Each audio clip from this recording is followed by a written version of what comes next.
Peace and blessings in this corner box at 24. Good morning, good morning, good morning, everyone. Hope all is well. I'm doing pretty good. And, God is good, of course. God is great all the time, right? I'm going to get right into it, man. Talk about this clown, George Kambosos Jr. Wow, bro. He really gonna be humiliated. Because when you're not humble, what happens is I found out you get humiliated. And he's going to really be humiliated, man, on June 5th, right? June 4th, June 5th, because it's June 4th in Australia, June 5th in America. Well, he's going to get humiliated, man, all right? Wow, this dude talking about how he going to hurt Devin Haney. Man, based on what? You was broke up in that Teofimo Lopez fight, man. What are you basing that on? Yeah, you beat him, but don't act like you was toe up. Your face looked worse than his. And he was coming on in them later rounds, man. You know what I'm saying? So stop acting like you this dude now because you got the belts. You was given an opportunity, you got the belts, and now you think that you invincible, bro. No, you're not. You're gonna get, bro, I can't wait for Devin Haney to stop your ass. You know what I'm saying?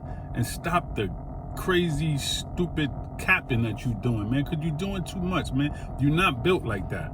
I can't wait.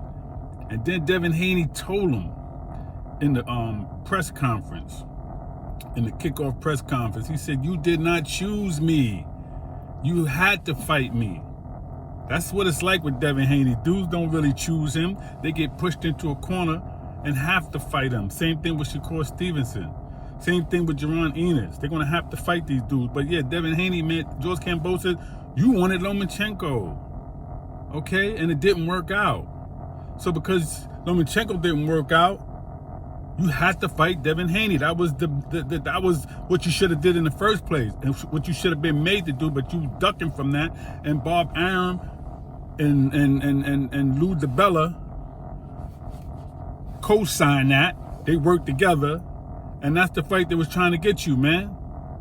Okay, so no, it wasn't Devin Haney, and it's offensive even to me, right? That Lou DiBella would say Devin Haney's a man of his word. What do you mean he's a man of his word? Look what y'all put him through to get the fight. He got to fight the rematch. After he beat George Kambosos' ass, he got to fight the rematch in Australia again. And then he had to fight a 3-fight deal that once he beats him twice, then fight Lomachenko, man. He didn't want to go to ESPN. But look what he had to go through just to get a fight. And he's a WBC champion, man. Look at the politics in boxing. And they allow this stuff to happen, man. This is ridiculous, man. So it's like, I can't wait for you to get humbled, man. George Kambosos, you're going to hurt him. And then you're going to talk about he had no choice. You're right. He didn't have a choice. If he wanted to fight you, nobody else would have put up with that. Have to sign a 3-fight deal just to fight you in Australia, beat you, and then I gotta have you put the rematch clause in there. But before that, you was against rematch clauses before Devin Haney. But you put it in there. Why'd you put it in there? Because you unsure yourself. See, you got backed into a corner, man. And you had no choice. Damn, I gotta fight Devin Haney. So your talk sounds good, but we already know, man, you're not gonna win, you're gonna lose. So that's why you say, you know what, let me make this rematch clause. At least I could get a shot at, one punch. I could get a one-punch knockout. Maybe I can knock him out. Maybe I got a puncher's chance in the rematch. Because you barely got a puncher's chance in the initial fight. So you threw that in there. Wow, how convenient. You see how things turn? See how tables turn? But that's how God works. Like Devin Haney's father said, right?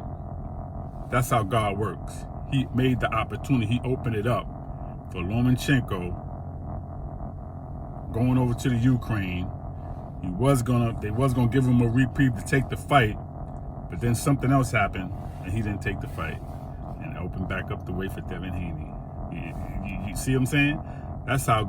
As it was looking so dim and bleak, look how the sunshine just popped in. Like I'm in the sunshine right now in New York City, man. The same thing, man. The sun is shining on Devin Haney. And I'm feel bad that he got to go travel to Australia 19 hours twice in a row to fight a dude that got 20 fights on his belt. What do you mean? Bro, you got 20 fights on your belt. You ain't got no whole lot of fights. That's where the fights are in America. Okay? This is where boxing started. Okay, so this is where the greats are from. So what are you talking about? Yeah, it's okay to get a fight, but not your first fight, man. I could see if you defended the belt a few times, then say, yo, man, I want to go home. I earned it. Man, you didn't defend nothing. You took the belt from the champion and you want to fight already? Your first goddamn fight, pardon me, your first damn fight after beating Lopez is in your home state?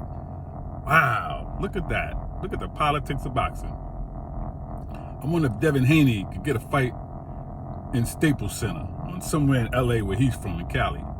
You know what I mean? He's a WBC champion. Maybe for the third fight, maybe for the 3-fight deal, maybe that's something they could look at with Lomachenko or Vegas or something. But I know he at one point he would like to go to California, man. That's his hometown. That's where he's from. Okay, but anyway, man, I just wanted to really, drop this video, talk about this real quick before I start my, the rest of my day, continue on with the rest of my day, because, man, I'm just like, wow, man, this dude got a lot of nerve. And I'm glad that Devin Haney and Bill Haney, very professional, very polite. His father, Bill Haney, humble. He said, yeah, listen, we looking for a good fight. We looking for a good fight. We're thankful to Lou DiBella, Bob Arum, ESPN. We're thankful. We're grateful. And that's what it's all about, man. You know what I'm saying? At the end of the day, man, right? The race is not to the swift, nor to the strong, but to the one that can endure to the end. Okay? And that's what Devin Haney's doing. So when Lou DiBella said he's a man, yeah, he is a man of his word, no doubt about it, but not because y'all pushed him into a corner that he basically couldn't do anything else. If he wanted fame, if he wanted his name, not so much fame, but to be in the history books, right, as one of the best boxers ever, he had to take the deal. He had no choice, all right? But now that we got it, and now that you finally signed George Kambosos, that you was putting out there, Devin Haney, we waiting on you, you better sign. Now that you finally signed, man, I'm glad that you're going to get what you deserve. And you're going to be right back on the bottom of the map where you was anyway, okay? And then maybe you could get a rematch with Lopez. And you fight him again. Because after Devin Haney get through with you, that's all you really going to have left. And he probably won't even want to mess with you. So peace and blessings, right? In this corner, Boxer 24. Support the page. Please subscribe to my page.